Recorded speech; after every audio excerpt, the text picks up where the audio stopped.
Sources are telling CBC News the Vatican could soon be returning Indigenous artifacts to their rightful communities here in Canada. It was a promise made by the late Pope Francis, and we're hearing the Holy See will formally announce the move over the next few weeks. The CBC's Megan Williams is in Rome with details on those artifacts and the significance of getting them back. The century-old Inuvialuit kayak is finally coming home. It's one of only 5 left in the world. Other items returning to Canada are a Haida face mask, beaded moccasins, gloves, an ivory and sealskin dog sled sculpture. Now, these are objects that have been out of sight for generations. They've been held in the Vatican Museums behind me inside a vault. Sources, though, have told me that ongoing negotiations to get them back to Canada seem to be wrapping up. These negotiations have included the Canadian Conference of Catholic Bishops, Indigenous groups, and the Vatican, of course. These artifacts are expected to arrive in Canada before the end of the year if talks conclude. Now, Indigenous communities consider them living, sacred pieces of culture.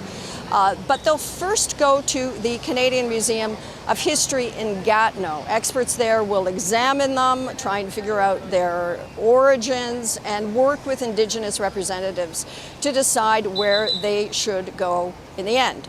The Vatican is handing them over to the Canadian bishops first. This is what they're calling a church-to-church gift. It's a way for the Vatican to avoid setting a precedent in returning objects directly to nations or communities who are asking for them. The same approach was used a couple of years ago when the Vatican gave back objects or fragments of the Parthenon marbles to Greece.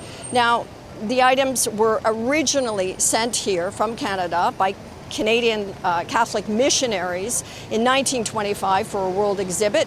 Historians say some were likely seized under Canada's potlatch ban. That was when Canada criminalized Indigenous ceremonies until the 1950s.